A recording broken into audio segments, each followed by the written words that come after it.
All right, what's up, you guys? This is Boxing Wave. I had to step outside of work to come do this video real quick because I wanted to reply to 10 players. I was listening to their video on their way to work this morning, and I would have replied later, but I realized I got something else to do after work, so I'm not going to be able to reply later. I don't want to wait too long while the thoughts are fresh in my head. Make sure you subscribe to 10 Players. I will leave a link of his video in the description of this video so you guys could go check it out. It's basically a Errol Spence, Lamar Peterson video to the fight this past weekend. But make sure you subscribe to 10 Players, one of my personal favorite channels for years now. Very rational, very logical, unbiased channel. One of the best out there, in my opinion. Okay. So there was a few things I disagreed with in his video, okay? And there were a lot that I did agree with, but there was a few things I had to disagree with in the video that I listened to. It was a very good video, but I have a few points that I wanted to bring up addressing that video. Basically, in that video, they were saying that they're not really impressed by Errol Spence yet, you know, which is fine. You know, I personally picked Kell Brook to beat Spence, you know, because I wasn't sure of how good Errol Spence is, you know. But that's just how it is in boxing. This is how it is in the welterweight division. This is how it is in the heavyweight division, because a lot of these fighters have not really proven themselves, and a lot of these guys are ducking around and trying not to fight certain specific fighters. And that's just how the sport is, you know. The thing is, with the Lamont Peterson fight, they were trying to make a point that Lamont fought a stupid fight, you know. Lamont should have tried to fight the way he fought against Danny Garcia, okay. You look back at the Danny, and they even showed a clip of that fight in their video. Lamont Peterson can't fight Errol Spence like the way that he fought Danny Garcia from a stylistic standpoint. You know, first of all, Errol Spence is a southpaw, okay? That definitely changes the whole dynamic of the fight and how you're going to fight this guy anyway. Danny Garcia liked to lead with power shots. Okay, and he likes to counter with power shots. Doesn't make that much of a use of his jab, okay? Doesn't feint that much, okay? His style, what he does, he's not really that big of a technician. He's a good counter puncher, and he's a good power puncher, you know? But Lamont was comfortable enough to do that with Danny Garcia, okay? He was able to fight Danny Garcia with his, you know, not in a high guard. You know, he was able to drop his guard to his waist and jab from his waist. He was very comfortable in doing that because Danny was just leading with power shots all the time. Whereas Lamont could, it was easier for him to slip a lot of Danny Garcia's shots, okay? Errol Spence came in with a high guard, and he's shooting a piston-like jab. A very fast jab at that. A powerful jab, okay? A stiff jab with high volume throughout the whole fight. So not only is he a southpaw, not only is he fighting from a high guard straight out the gate, but he's shooting a lot of jabs, you know? And he's feinting, he's pawing with it. It's a little bit harder for Lamont to look for openings, you know? Lamont was forced very early, as early as the first round, to fight in a high guard because he couldn't slip the jabs, you know? So Lamont was forced to fighting in a way where it was difficult, you know? It took a little bit more than just lateral movement and changing directions for him to get to Spence. Now, he was landing against Spence. I mean, he was just doing some straight lefts. He was actually doing pretty good with the straight lefts that he was throwing. It was just that he would time them so well and land them, but they didn't have much effect with Spence. Spence was laughing and smiling at times where he was getting hit with some of these shots because the dude can take a good punch, and Lamont Peterson is not the biggest puncher. So I don't believe that Lamont Peterson fought a stupid fight. I think Lamont Peterson really wasn't left with much here, because if he had fought on a back foot and tried to outbox and try to outslick Spence, Spence would rather him follow you and walk you down. He would prefer that fight. I think Lamont Peterson in his training camp went in there thinking, out the opening gate, you have to stand toe to toe and make him, respect you. I think that's what the plan was to go into this fight. Because you watch a fight like against Chris Algieri, a guy that was trying to be slick in there, and Spence just easily walked him down. It's similar to how Golovkin is when he's fighting guys that like a Willie Monroe. It's similar to like that, where Golovkin is used to fighting guys that's going to try to outslick him. So he's going to walk him down and just use his power, use his durability. He'll take a shot to get one in. I think Lamont and them figured out that wasn't the best game plan. Then Lamont, when he started fighting in the high guard, he started to get in close on Spence, where Spence just kept using his elbows, creating space in order to land some clean shots and go to Lamont's body, because Lamont is a great power puncher. At the end of the day, we saw Lamont could fight a slick fight. He could fight a outside fight, but we all know that Lamont's best game is to fight on the inside and go to the body.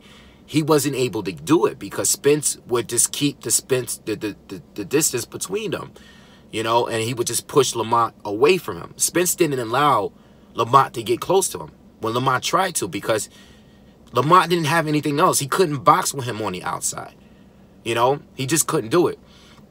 So I don't think, overall, that's my point. Even if I'll give you another example, Felix Diaz. Okay, I'm bringing up Felix Diaz because Felix Diaz was a southpaw. Okay, look how much Lamont struggled in that fight. A fight that I personally thought was a draw. There's a lot of people that thought Felix Diaz won. Based on what I've seen on social media. A lot of people think Felix Diaz edged that fight. Lamont couldn't fight Felix Diaz like he fought Danny Garcia, because Felix Diaz was a little bit more unpredictable. Lamont had a tough fight. He was doing a little bit of lateral movement in there, it was a little bit, changing directions and looking for different looks. He was boxing. He was doing some good boxing in there, but he didn't have, even in that fight, even him fighting a southpaw, he still didn't have a guy that was shooting like a pistol-like jab at him from long range. Spence had that wide stance. He has those long arms, and he has a lot of power. So even in that fight, which Peterson struggled in a lot more so than the Danny Garcia fight, he still didn't compare. Felix Diaz still didn't compare to Errol Spence. And overall, a lot of people, at the end of the day, we all thought that Errol Spence was going to win this fight. Lamont is good. He's a good boxer. I'm nowhere I'm not any way, shape, or form trying to downplay Lamont Peterson. But a lot of us like Lamont Peterson, not only because he's a good boxer, because he's a good dude, and we wanted to see a good fight. We didn't want Lamont to get blown away, and that's exactly what happened. But Lamont usually lost most of his biggest fights. He beat Amir Khan based off, points deducted. That was a very controversial fight. He's won a few good fights, but, for the most part, he lost most of his big fights. And coming at Spence now at this point in his career, where, he's aging, he's 33 years old. You're fighting a young guy that may not even have hit his peak yet. This is what it is. It is what it is. It's not much he could have really done at this point, So that's where I disagree as far as just fighting him the same way he fought Danny Garcia. I think it's a little bit more complex than just saying that he should have fought him this way. But overall, with everything else you said, I agree with. You know, I do think that Keith Thurman could be a problem for Spence. I've said here on camera that I think Spence would win that fight, all right, from a stylistic standpoint. But I also think Keith Thurman, in the very first early round specifically, is very, very dangerous. And if I agree with everything they said about, if I was Keith Thurman's trainer, I would do exactly what I'm doing it. You know, on a mental game, like on a mental standpoint, a lot of people think Keith is afraid of Spence. Keith, at this point, when he's ready to fight Spence, he should keep Spence. You would want Spence to be overconfident. Because as soon as Keith, because a lot of people thought he was ducking Sean Porter. When Keith Thurman fought Sean Porter, he didn't look like he wasn't fighting, like he was afraid. Regardless of how you think that fight went, Keith Thurman still was doing what Keith Thurman does. You know what I'm saying? He does it with every fight. I think Keith Thurman is very, very dangerous for Spence in the early rounds because Spence has that jab. And Keith hasn't fought professionally against a southpaw that has that kind of jab.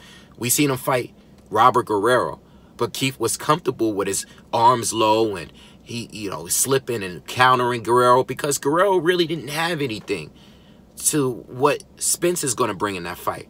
But at the same time, Keith has athletic ability, real athletic ability, much more than Lamont Peterson. He's much quicker, you know, defensively, offensively, he's much faster.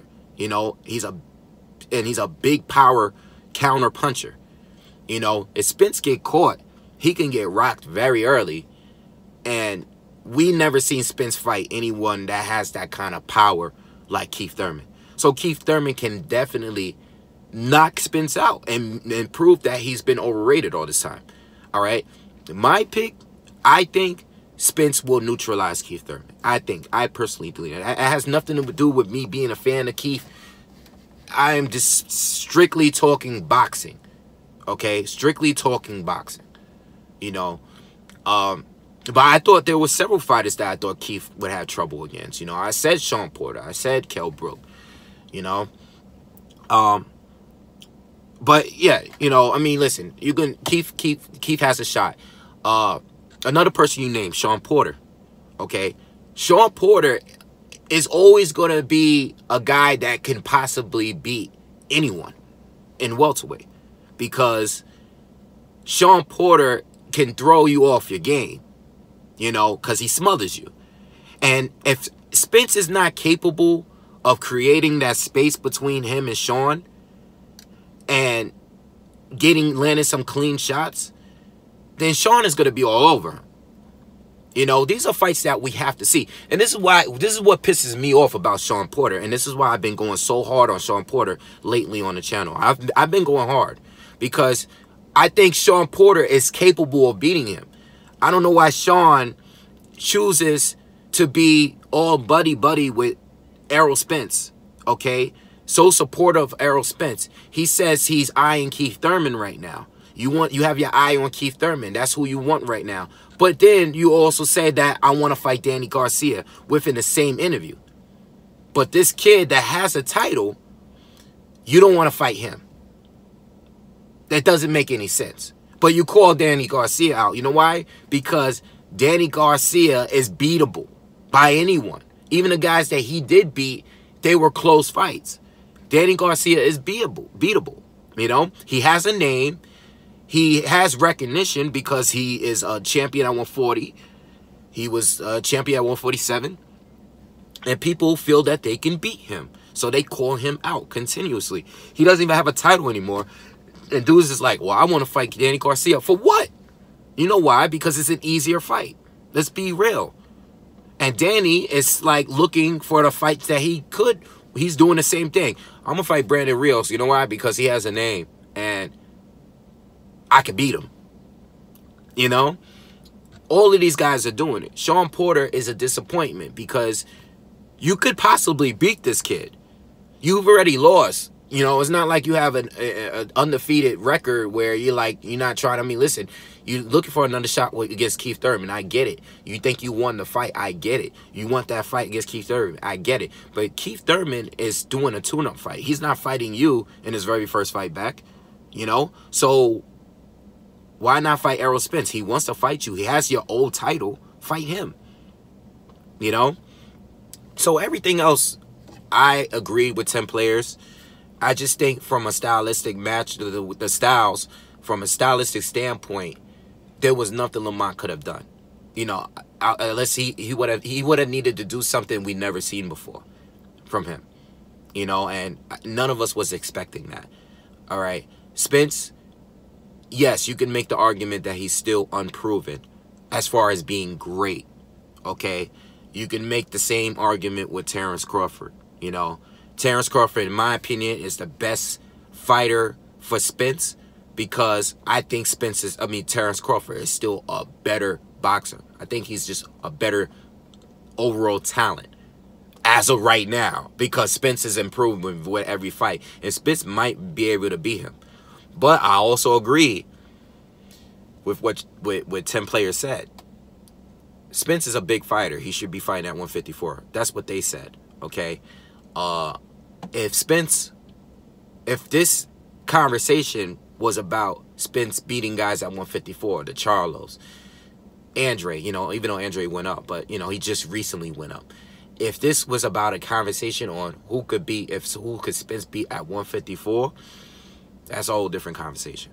You know, I don't even want to go there. At 147, it's a completely different conversation. You know, 154 is it's like a different sport altogether, you know. So I agree with that as well, you know. Terrence Crawford, even if he is countering and landing and winning by points against Errol Spence, if Crawford can't hurt him, Crawford could have problems because Errol will just keep coming. Like 10 players said, if Errol gets hit, it makes him be more aggressive. He doesn't really change it up. He just wants to come back and hit you harder, you know, which could be a bad thing because you could just you could start leaving yourself open and get countered even more. All right. But if Terrence Crawford has enough power to make Spence respect him, that's what make that fight so intriguing. Plus, you got to look at the flip side. Terrence Crawford haven't fought anyone as good as Errol Spence. You know, Errol Spence is better than Victor Postal. He's better than Ndongo, you know, and all these other guys that Crawford beat, in my opinion. I think he's better. You know, Crawford hasn't fought a guy with a jab that is like, you know, Errol Spence's. So on the flip side, you could go both ways with that argument.